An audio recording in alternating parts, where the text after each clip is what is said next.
ja Punase Nina stuudiost otse siit kargest Põhjamaa loodusest. Elu on nagu võib öelda selline skisofreeniline mäng või India mängufilm, kus on see draama, pisarad, kurbus, kadedus, iha, viha, sõjad, julmus ja nii edasi. Samal ajal rõõm, pidu, nali, päike, ma ei tea, jumala armulikkus, head sõbrad ja nii edasi. Et see on nagu samal ajal. Sellest imelik, et kuidas seda endast ka külastavad. Ühtepidi on see nagu ma ütlen, nagu skisofreenia või võib tuua teise näite nagu Vene sõjavägi, et õudselt naljakas oli, õudselt tore oli, õpetlik oli, arendav oli ja samal ajal väga palju julmust ja rumalust. Et tervitused teiselt poole sinna pilve peale siis Sulev Nõmmikule, Kärna-Ärnile, kes seletas tegelikult elu meile lahti hästi lihtsalt. Ütles, et 5 etappi on ikkagi 5 aastat või oli Vene ajal.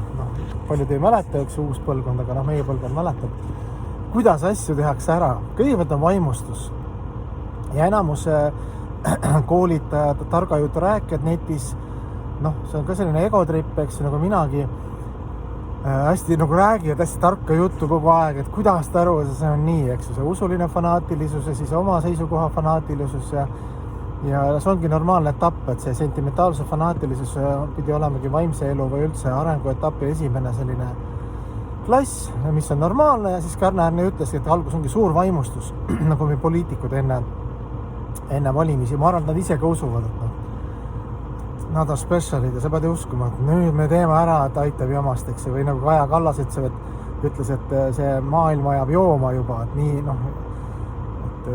sest Kaja Kallale üldse me nagu kuidagi püsime veel või siis võib teistpidi vaadata, et oleks paar Kaja Kallast veel, siis oleks maailma lõpp juba käes.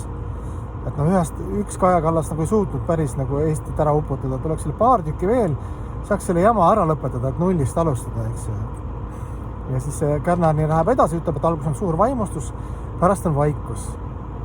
Vaikus tähendab seda, et sellised targad jutupaunikud nagu mina ja kõik maailma, kõik suured targad, et kui tuleb raske situatsioon ja reaalsus, siis inimesed murduvad tavaliselt, sest omadused on, eks ju, algaja pühendune omadused või algaja vaimse inimese omadused on fanaatilisus, sentimentaalsus, aga ikkagi on alles iha, viha, kadedus ja kui tulevad raskused või suhteraskused, elulised raskused, siis millegipärast on nagu vaikus.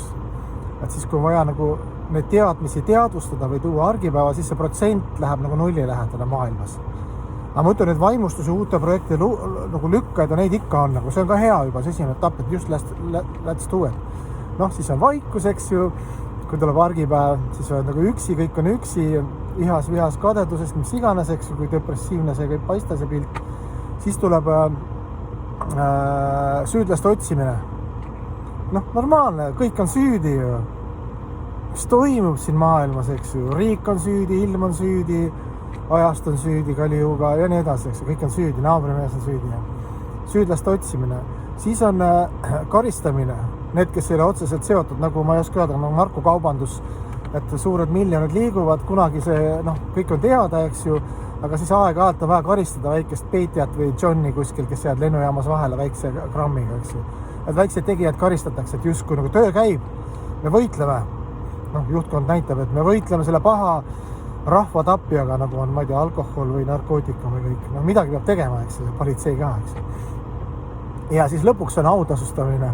Kõrvalseisjate, kes pole osanedki protsessis, kes pole isegi üritanud, kes on lihtsalt vaatavad see väike, nagu see maailmas on see väike käputäis 1%, kellele kuulub kogu vara, eks ju, see paar seal perekonda püramiidi tipus, siis see, nende autasustamine, sest nemad liigutavad, eks ju, siin asju värk ja nemad siis saavad nagu materiaalse autasu. Võt selline Kärna-Ärni 5 etapi siis kirjeldus, et mäletad, jah, siis alguses vaimustus, siis pikk vaikus, siis süüdlaste otsimine, siis kes otseselt süüdi ei ole, nende karistamine ja siis lõpuks nende autasustamine, kes üldse nagu lihtsalt on kõrvalt vaatajad. Hurraa!